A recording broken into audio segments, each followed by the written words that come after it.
UPSC prep lab, आपकी तैयारी हमारी जिम्मेदारी। Hello everyone, my name is Vivek Sharma and आज के इस वीडियो में we will be discussing about biotechnology. ये बायोटेक्नोलॉजी की पहली क्लास है। इसके बाद दो और क्लासेस आएंगी बायोटेक्नोलॉजी की। साइंस एंड टेक सीरीज में अभी तक हम जो टॉपिक कवर कर चुके हैं that is space technology. Second topic हमने डिफेंस टेक्नोलॉजी को कवर किया था। थर्ड टॉपिक में हमने इंफॉर्मेशन कम्युनिकेशन टेक्नोलॉजी को कवर किया था। फोर्थ टॉपिक में हमने कवर किया था हेल्थ एंड डिजीज टॉपिक को। एंड लास्ट में अगर हम बात करें, अभी हम बायोटेक्नोलॉजी पे आ चुके हैं एंड इसके बाद प्रीलिम्स पॉइंट ऑफ व्यू से सिर्फ एक टॉपिक इंपॉर्टेंट बचता है दैट इज एनर्जी। वैसे इसके अलावा साइंस में आपका नैनो टेक्नोलॉजी आ जाता है। नैनो टेक्नोलॉजी बहुत कम यूपीएससी में पूछा जाता है, वेटेज थोड़ी कम है। रोबोटिक्स के ऊपर मेंस और प्री दोनों में ही क्वेश्चन नहीं देखने को मिलता है। एंड इंटेलेक्चुअल प्रॉपर्टी राइट आपका मेंस के पर्सपेक्टिव से ज्यादा इंपॉर्टेंट है। जब मेंस की सीरीज लेके आएंगे तो इन दोनों टॉपिक को मैं वहां पे कवर करूंगा। रोबोटिक्स की एक क्लास ले लूंगा, ज्यादा उसमें हम एफर्ट्स नहीं डालेंगे, बेसिक्स को कवर कर लेंगे। This is the entire thing. सबसे ज्यादा इंपॉर्टेंट ये टॉपिक है, देन ये टॉपिक है एंड अब ये, उसके बाद आपका health and energy and last में डिफेंस। तो ये क्रोनोलॉजी है जो आपको याद रखने। This is 1, this is 2, this is 3, this is 4, this is 5 and this is 6। तो ये सेम सीक्वेंस में अगर आप देखते हैं प्रीलिम्स के टाइम पे तो आपके लिए काफी फायदेमंद रहेगा। अब अगर हम बात करें तो हमें बायोटेक्नोलॉजी टॉपिक से स्टार्ट करना। तो सबसे पहले बायोटेक्नोलॉजी को समझते हैं कि बायोटेक्नोलॉजी होता क्या है।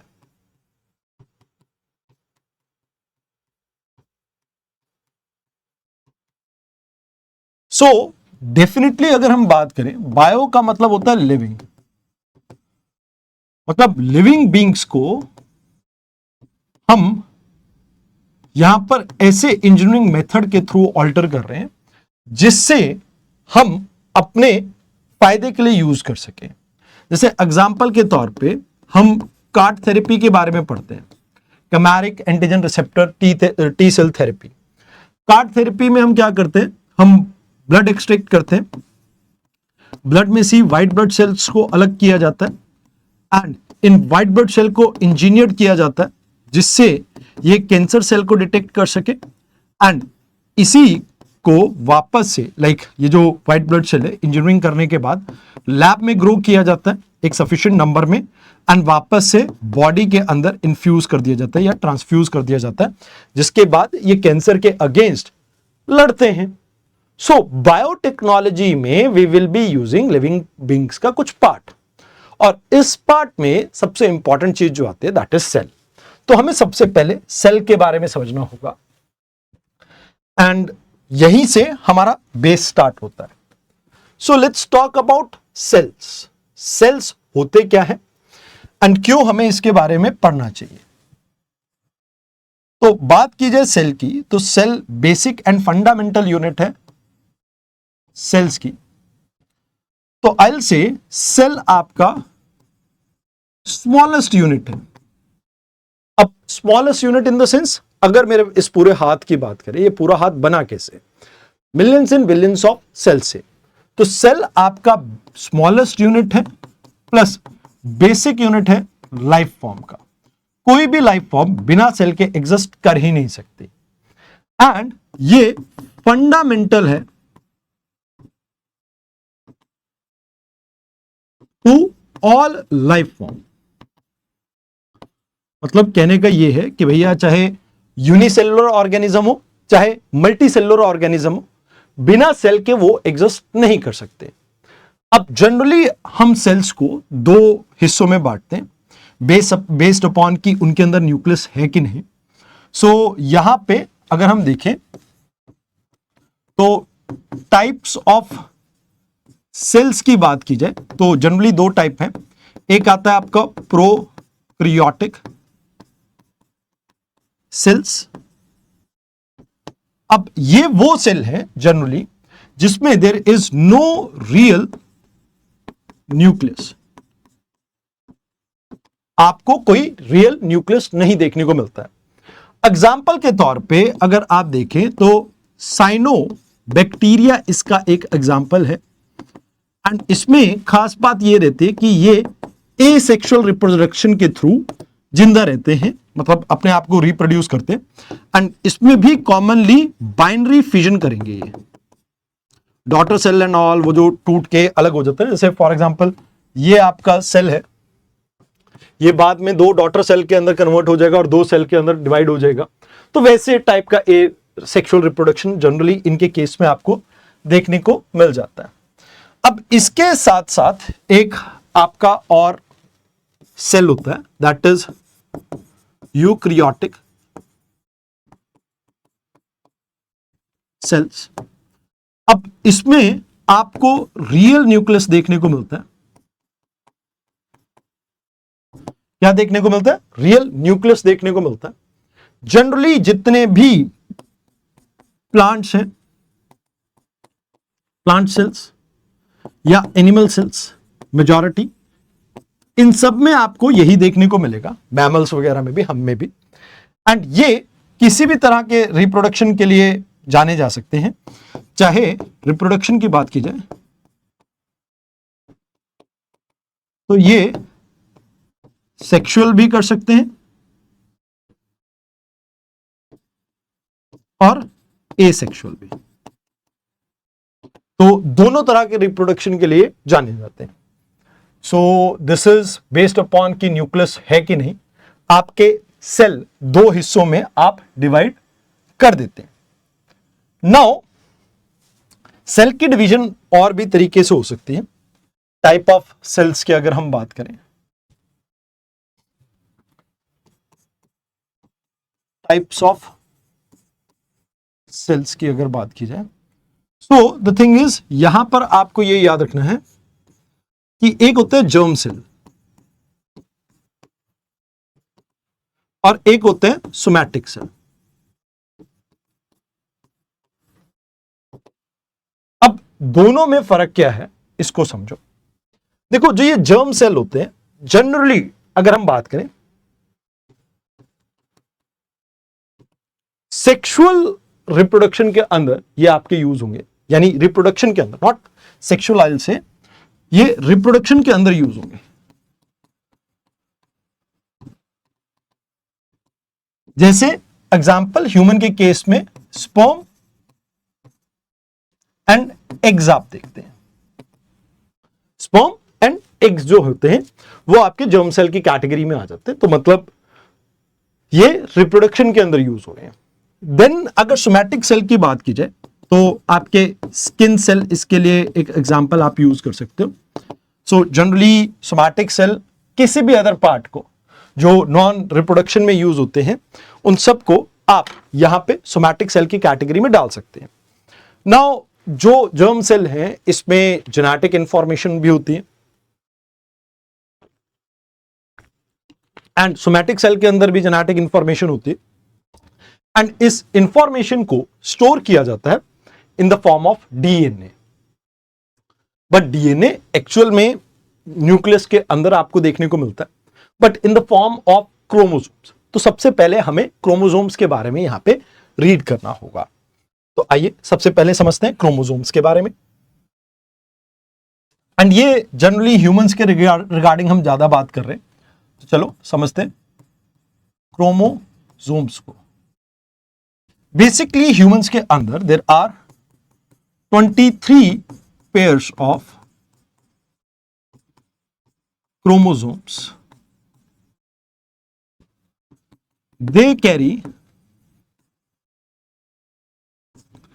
genetic information about the species. For example, let's say अगर किसी का hair colour let's say brown है, so brown colour genetic information के अंदर स्टोर होगा वो। जैसे मान लीजिए किसी का आई कलर है, वो ब्लू है, that is also stored in this.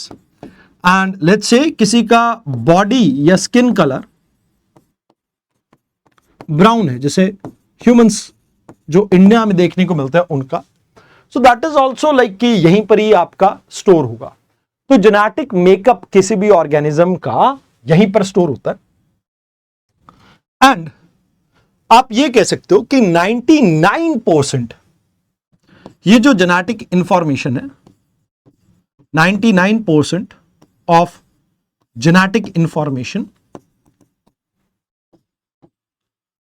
आपकी स्टोर की जाती है न्यूक्लियस के अंदर। किसके अंदर? न्यूक्लियस के अंदर। नाउ इसका जो स्ट्रक्चर है दैट इज लाइक कि आपको जनरली एक थ्रेड लाइक स्ट्रक्चर यहां पर देखने को मिलता है। क्या देखने को मिलता है? थ्रेड लाइक स्ट्रक्चर, जिसमें दो चीजें होती हैं। वन इज योर प्रोटीन, एक क्या आ गया आपका प्रोटीन, एंड दूसरा आपका न्यूक्लिक एसिड।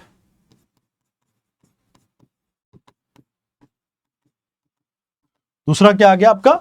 Nucleic acid. अब इसको अगर आप देखें तो कुछ इस तरह का एक थ्रेड लाइक स्ट्रक्चर आपको देखने को मिलता है। अब इसमें से 22 पेयर तो नॉर्मल इंफॉर्मेशन स्टोर करते हैं, बट एक पेयर जो है उसे हम सेक्स क्रोमोसोम कहते हैं। सेक्स क्रोमोसोम्स कहते हैं। अब क्यों कहते हैं? क्योंकि ये सेक्स डिटरमाइन करता है। सो बेसिकली ये पेयर आपका जेंडर के लिए रिस्पॉन्सिबल है। एंड अगर इसमें कोई डिफेक्ट हो तो ये अगली पीढ़ी में जाने के चांसेस बहुत ज्यादा हो जाते हैं। सो मैं इसका एक एग्जांपल भी दूंगा, एक दो एग्जांपल आपको बताऊंगा।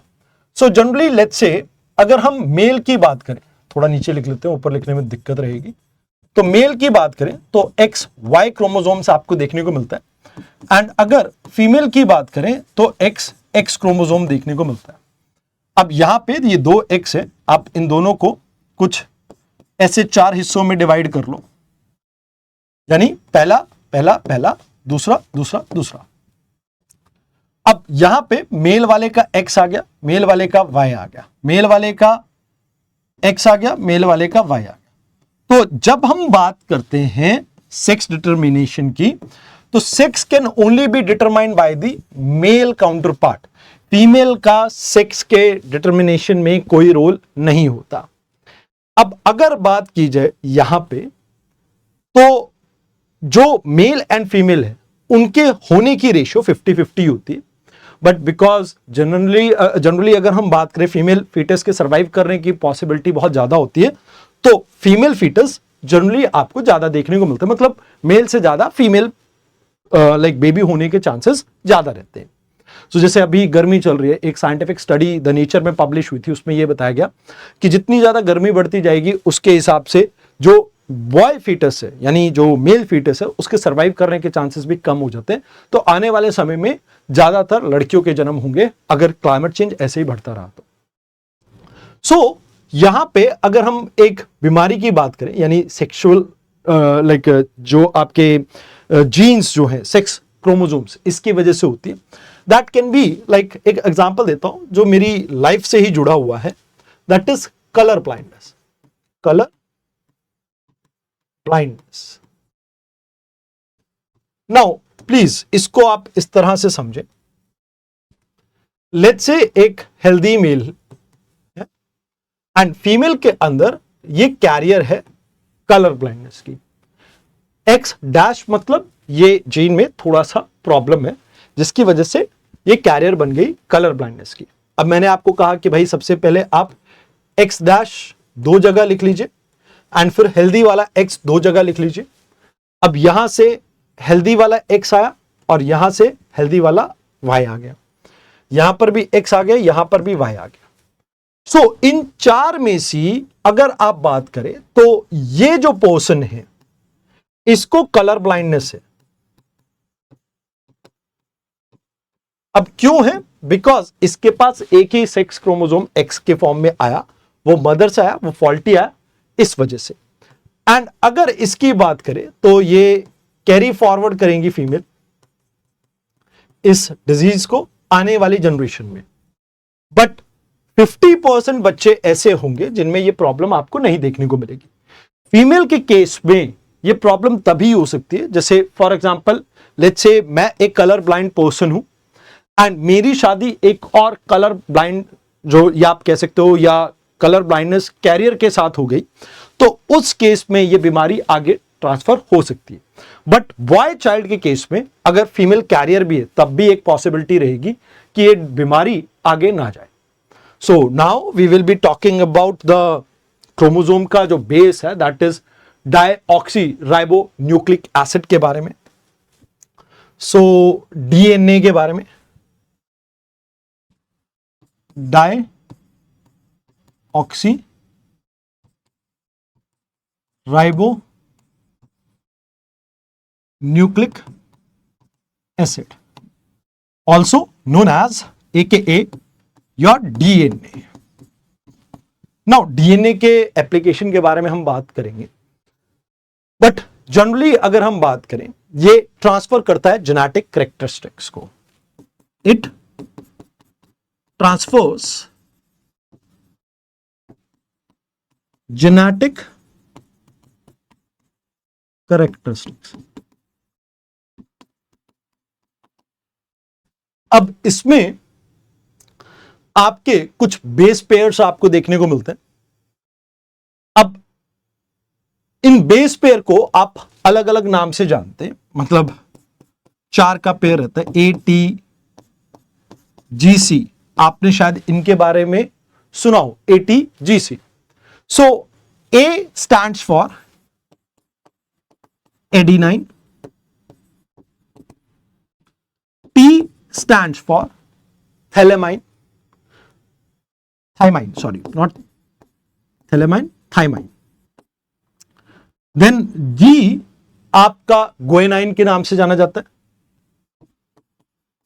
guanine, and C आपका साइटोसिन के नाम से जाना जाता है, साइटोसिन। तो ये 4 पेयर देखने को मिलते हैं एंड इनका जो अरेंजमेंट होता है कुछ इस तरह का थ्रेड लाइक स्ट्रक्चर आपको देखने को मिल जाता है।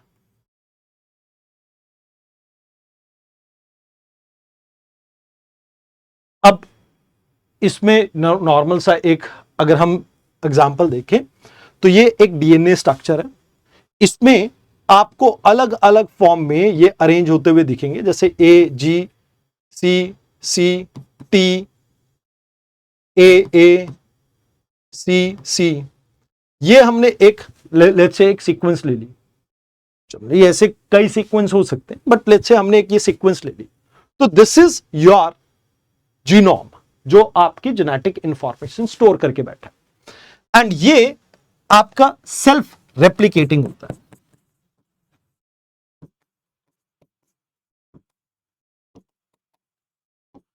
एंड अगर इसमें म्यूटेशन हो गया तो इससे जेनेटिक डिसऑर्डर्स आते हैं। इससे क्या आते हैं? जेनेटिक डिसऑर्डर्स आते हैं। सो कई बार फोटोकॉपी मशीन के ऊपर आप जाते हैं, फोटोकॉपी मशीन के अंदर आप कागज को फोटोकॉपी करवा रहे होते हैं, तो क्या होता है कि बीच में कुछ लाइंस आ जाती हैं, ब्लैक लाइंस। तो यहां पर सेम अगर डीएनए कॉपी जब हो रहा है, कॉपी होते हुए कुछ भी आपके बीच में प्रॉब्लम आई, तो वहां से कहीं ना कहीं आगे वाली जो पीढ़ी है उसके अंदर जेनेटिक म्यूटेशंस आ जाएंगे, मतलब तब्दीलियां आ जाएंगी। तो ये चीज आपको याद रखनी है।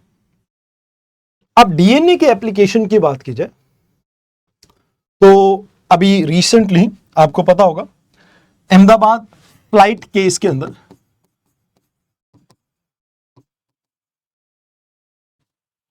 आपको कुछ इसका यूटिलाइजेशन देखने को मिला था।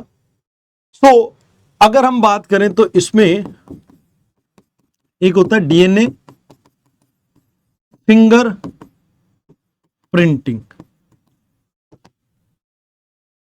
अगर हम डीएनए फिंगरप्रिंटिंग की बात करें तो इसको हम अलग अलग जगह पे यूज कर सकते हैं। जैसे एक एग्जांपल के तौर पे हमने अभी अहमदाबाद केस के अंदर विक्टिम आइडेंटिफिकेशन के लिए इसे यूज किया था, जहां पर let's say maternal and paternal uncles वगैरह जो थे, फैमिली मेंबर्स थे, उनके ब्लड सैंपल्स में से डीएनए एक्सट्रैक्ट किया। जो हमारे को लाइक ये एक्सीडेंट सीन पे जो डीएनए के फ्रेगमेंट्स मिले उनको हमने कहीं ना कहीं फैमिली के साथ मैच किया, because it was a gruesome accident जिसमें कोई भी विक्टिम की पूरी बॉडी नहीं मिल पाई थी। तो वो चीज आप यहां पर लाइक आइडेंटिफिकेशन के लिए यूज कर सकते हैं।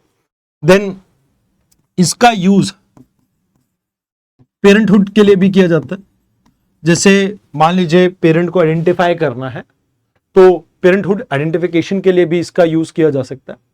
देन क्रिमिनल जस्टिस सिस्टम में जैसे रेप केसेस के अंदर, मर्डर केसेस के अंदर, क्रिमिनल जस्टिस सिस्टम में इसको यूज किया जा सकता है।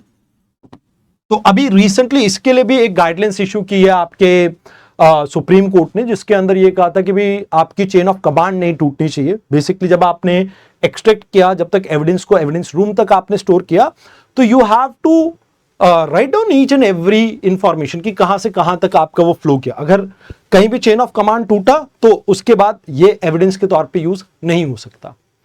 फिर देन डीएनए को आप आईवीएफ बेबीज के अंदर, इन विट्रो फर्टिलाइजेशन के अंदर जो बेबीज होते हैं, जैसे आपने एक मूवी देखी होगी गुड न्यूज। गुड न्यूज के अंदर आपने देखा होगा कि दो कपल्स होते हैं, उनको बच्चा चाहिए होता है तो वो आईवीएफ करवाते हैं, तो उसमें यूज होता है। देन इसको आप कहीं ना कहीं जीनोम सीक्वेंसिंग में भी यूज कर सकते हो, ताकि आगे हम बात करेंगे जीनोम सीक्वेंसिंग क्या होता है, पर जीनोम सीक्वेंसिंग में भी यूज किया जा सकता है, जहां पर आप हर जीन के फंक्शन को समझने के लिए इसको यूज कर सकते हैं। तो these are some of the uses of your DNA technology. अब इसमें मेडिसिन के अंदर भी एक इसका यूटिलाइजेशन रहता है, जिसके बारे में हमने हेल्थ एंड डिजीज चैप्टर में थोड़ा बहुत पढ़ा था। तो मेडिसिन के अंदर भी इसका यूज रहता है, और इसमें आप इसको याद कर सकते हैं रिकम्बेंट डीएनए के नाम से। आपको मैंने उस समय समझाया था रिकम्बेंट डीएनए के बारे में। तो रिकम्बेंट डीएनए अगर हम बात करें,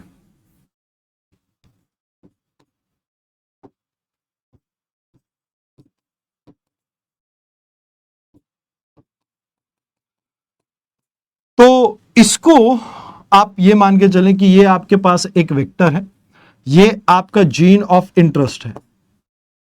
लेट्स से इसको थोड़ा अलग कलर से पेंट कर लेते हैं, इसको कर लेते हैं ग्रीन में। आप ये वेक्टर के अंदर, वेक्टर हमारे लिए हार्मलेस है, इसके अंदर आप लेट्स से ये दूसरे सेल को ऐड कर रहे हैं, मतलब डीएनए को ऐड कर रहे हैं। अब ये नेचर में डीएनए आपका एग्जिस्ट कर सकता है, नहीं भी कर सकता, बट आपने ऐड किया, ये एक्चुअल में एक वैक्सीन तैयार हो सकती है। तो डीएनए ये मे और may not exist in the nature, but ये फॉर्म किया जाता है बाय कंबाइनिंग टू और मोर डीएनए। आर्टिफिशियली मेड डीएनए होता है, क्रॉप और मेडिसिन के अंदर इसका यूज किया जाता है, जहां पर आप जो इंटरेस्ट ऑफ जीन है, आपका जीन ऑफ इंटरेस्ट, उसको इंसर्ट करते हो एक वेक्टर के अंदर, और उसको लैब के अंदर सफिशिएंट नंबर में ग्रो करते हो, एंड जिसके बाद आप क्या करते हो, इसको लाइक जो भी आप जहां पे यूज करना चाहते हैं वहां पर यूज कर सकते हैं। फॉर एग्जाम्पल वैक्सीनेशन के अंदर, क्रॉप्स के अंदर डिजायर जीन्स को ऐड करने के लिए, तो वो चीज यहां पर आपकी हो सकती है। तो दीज आर द थिंग्स जो आपको इसके बारे में याद रखनी है। तो मेडिसिन के अंदर भी आपके डीएनए का यूज हो सकता है। नाउ राइबो न्यूक्लिक एसिड के बारे में हम पढ़ लेते हैं, आरएनए।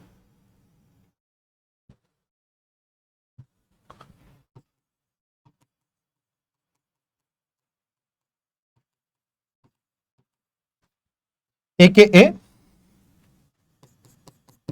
आरएनए। सो आरएनए की अगर बात की जाए, ये एक तरह से आप कह सकते हो एक्ट करता है मैसेंजर के तौर पे। जो कंट्रोल करता है सिंथेसिस ऑफ डीएनए को. So it act as a messenger. क्या काम करेगा? एक मैसेंजर का काम करेगा,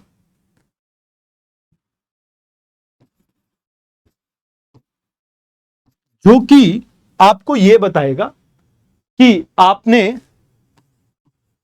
सिंथेसिस करना है डीएनए में कौन से प्रोटीन को. अब इसमें अलग अलग कैटेगरी होती है, बट हम एक पर्टिकुलर के बारे में जैसे जान लेते हैं, एमआरएनए के बारे में. सो एमआरएनए क्या होता है? Messenger RNA. ये इंस्ट्रक्ट करता है पर्टिकुलर टाइप ऑफ प्रोटीन की फॉर्मेशन में. सो ये इंस्ट्रक्ट करता है टू सेल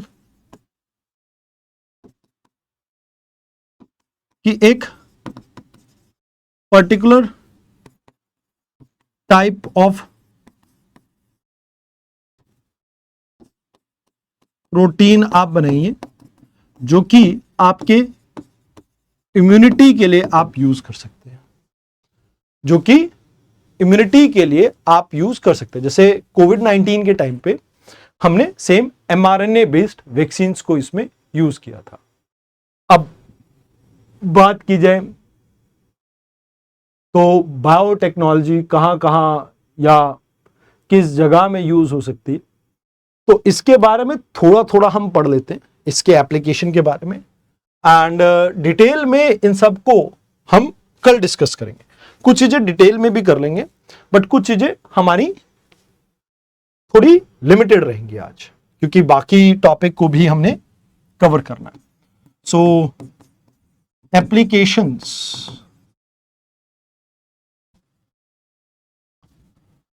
सबसे पहला जो आप इसका यूज देखते हैं, ग्रीन पेन को यूज करते हैं, सो दैट इसके बाद अगर कुछ लिखना हो तो ब्लू पेन से लिखा जाए. फार्माकोजेनोमिक्स में आप इसे यूज कर सकते हो. फार्माकोजेनोमिक्स में आप इसे यूज कर सकते हो. इसको मैं एक्सप्लेन यहीं पर ही कर दूंगा. देन आप इसको जीन एडिटिंग में यूज कर सकते हो. आप इसका यूज जीनोम एडिटिंग में भी कर सकते हो. जीन एंड जीनोम एडिटिंग क्या होता है, दोनों का डिफरेंस क्या होता है, we will discuss about this on a later stage. अब इसी में एक आपका डोमेन आ जाता है, दैट इज जीन थेरेपी, जो कैंसर को ट्रीट करने के लिए यूज की जाती है. तो जीन थेरेपी में भी इसका, जैसे कार्ड थेरेपी में भी इसका एप्लीकेशन रहेगा. ये तीनों चीजें हम कल डिस्कस करेंगे.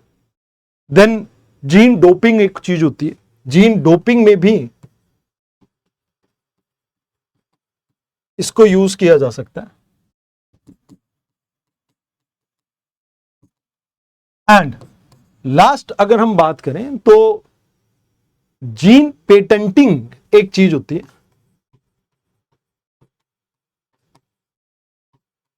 इसमें भी इसका इस्तेमाल हो सकता है. सो अब बात की जाए फार्माकोजेनोमिक्स की, तो सबसे पहले इसको समझ लेते हैं.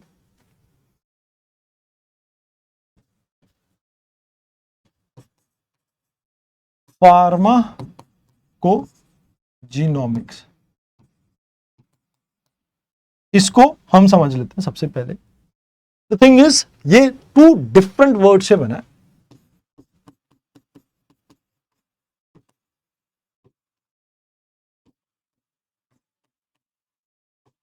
One is pharma, means drug sector,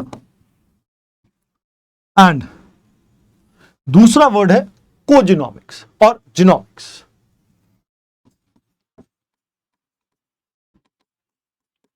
जो कि आपके जेनेटिक मेकअप से डील करता है. किससे डील करता है? जेनेटिक मेकअप से डील करता है. यानी it is a kind of a study of genes. क्या है? जीन्स की स्टडी है. सो ये अगर इन टोटल बात की जाए तो ये डील करता है pharmacogenomics how and what impact a drug will have on a particular individual. ठीक है, तो एक ड्रग, जैसे फॉर एग्जांपल भाई हमारी लाइफ में कई बार ऐसा होता है कि एक पर्सन को एक पर्टिकुलर डॉक्टर की खुराक लगती है और दूसरे की नहीं लगती। तो ट्रेडिशनल जो आपकी मेडिकल लाइन है,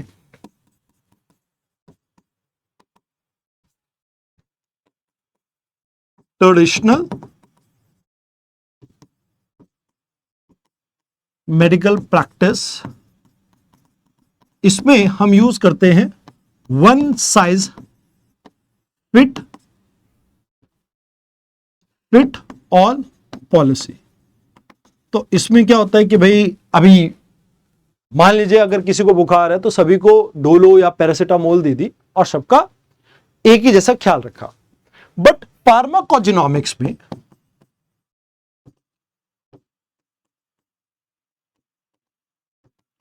वी लुक इनटू कि हाउ बॉडी विल रिस्पॉन्ड, और आप ये कह सकते हो बॉडी में जो जीन है, जीन कैसे रिस्पॉन्ड करेंगे एक पर्टिकुलर मेडिसिन को, कि उसमें क्या एडवर्स इफेक्ट हो सकते हैं, क्या पॉजिटिव इफेक्ट हो सकते हैं। तो उस रिस्पॉन्स को वहां पर चेक किया जाता है और उसके बेसिस पे ये मेडिसिन डिजाइन की जाती है। जैसे आपने कई बार देखा होगा ना कि कई लोगों के पास भाई बहुत सारा पैसा होता है, वो बकायदा ये स्टडी करवाते हैं कि भाई इस पर्टिकुलर मेडिसिन को अगर मैं लूं तो इस मेडिसिन का मेरे ऊपर क्या नेगेटिव इफेक्ट हो सकता है। तो that kind of thing you can understand will be covered under this. That will be covered under this. So ये हो गया फार्माकोजेनोमिक्स। अब यहां पर अगली चीज समझते हैं, जीन डोपिंग। जीन डोपिंग, देखो ये एक ऐसी फील्ड है जिसके बारे में कहा जाता है या बहुत ज्यादा हमने देखा नहीं है। मतलब रिसर्चर्स क्या करते हैं, रिसर्च करते हैं जीन्स के ऊपर। फर्स्ट स्टेज क्या होती है, जीन्स की आइडेंटिफिकेशन की जाती है जो बूस्ट कर सके एथलीट्स की परफॉर्मेंस को।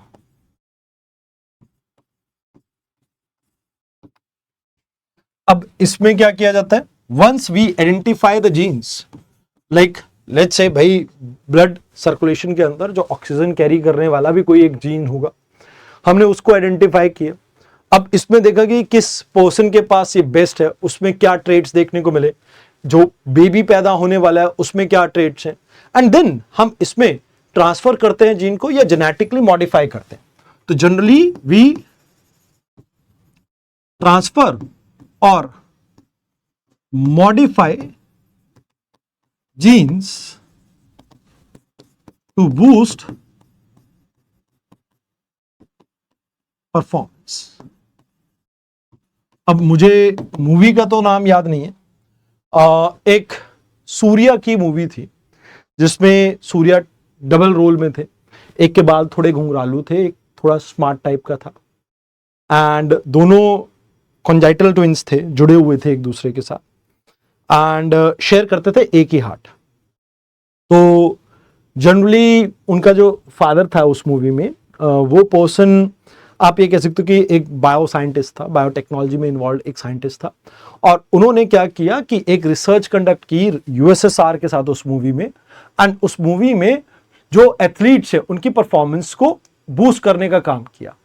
बट उसमें एंड रिजल्ट ये रहता है कि उसके कुछ नेगेटिव रिपरकशंस होते हैं, जिससे अपनी शर्मिंदगी को बचाने के लिए एक फ्लाइट में इन सभी एथलीट्स को बिठाया जाता है कि भाई हम आपको फैसिलिटेट करेंगे, और उस पूरी फ्लाइट का एक एक्सीडेंट हो जाता है और उसमें वो खत्म हो जाते हैं।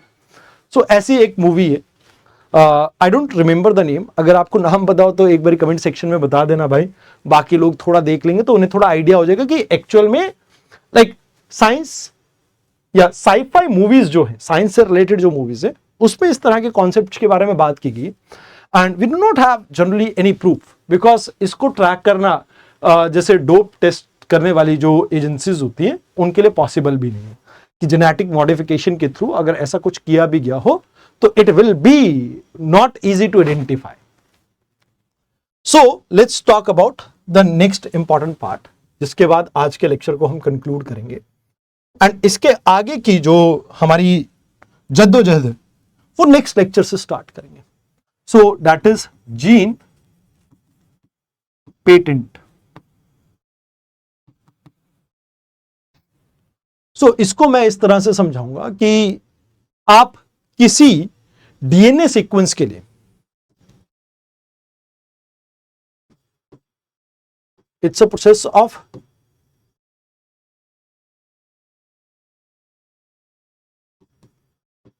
claiming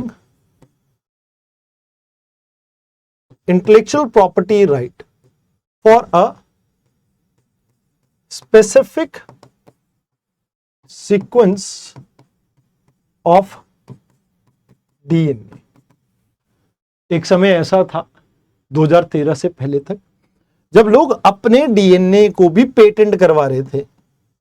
फिर यूएस के सुप्रीम कोर्ट ने अपनी एक जजमेंट दी।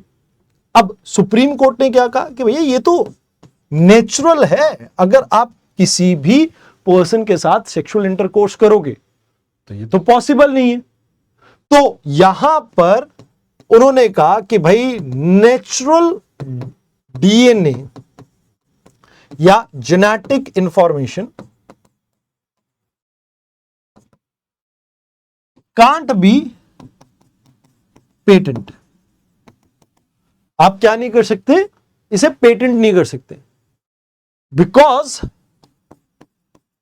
ये नेचुरल प्रोडक्ट है, ये बाय डिफॉल्ट नेचर से बन के आया, you can not claim it. हां, पेटेंट अलाउड है जहां पर डीएनए मैनिपुलेशन की गई हो, बट पेटेंट अलाउड है for DNA that is manipulated. So जो मैनिपुलेटेड है उसके लिए हम अलाउ करते हैं। अब यहां पे मैं एक एग्जांपल देना चाहूंगा, जैसे कॉटन है, यू कैन नॉट क्लेम कि भाई ये कॉटन मेरा है, बट लेट्स से अगर आपने बीटी कॉटन बना दिया, यानी बैसिलस थ्रिंजाइसिस के जीन्स को इसमें ऐड कर दिया, तो ये एक स्पेसिफिक सीक्वेंस के साथ है। या आपने दो क्रॉप को क्रॉस पॉलिनेशन कराया और कुछ ऐसे ट्रेट्स इंट्रोड्यूस कर दिए जो जनरली उसके डीएनए में पहले नहीं थे, तो that can be a chance. अब इसमें आपको 20 साल का एक्सक्लूसिव राइट दिया जाता है और आप 20 साल तक इसके ऊपर एंजॉय कर सकते हो अपने सोलो राइट्स को। तो इसके बाद जीन थेरेपी जो टॉपिक है इसको हम कल समझेंगे। जीन थेरेपी के अंदर, जीन एडिटिंग के अंदर हम बहुत सारी चीज़ों के बारे में पढ़ेंगे। फिर हम स्टेम सेल्स के बारे में पढ़ेंगे, स्टेम सेल्स के टाइप पढ़ेंगे, जीनोम सीक्वेंसिंग के बारे में पढ़ेंगे। तो आने वाले चैप्टर में बहुत सारी चीज़ें रहेंगी डिटेल में। मेक श्योर आप इन वीडियोस को फॉलो करते रहें। आपको साइंस एंड टेक के लिए इसके बाद कोई और किताब लेने की जरूरत नहीं पड़ेगी। इसको सिर्फ करंट अफेयर से ब्रशअप कर लोगे तो आपका काम चल सकता है आने वाले एग्जाम के लिए। मेक श्योर आप इस चीज को फॉलो करते रहें। अगली वीडियो में मिलते हैं, तब तक के लिए धन्यवाद।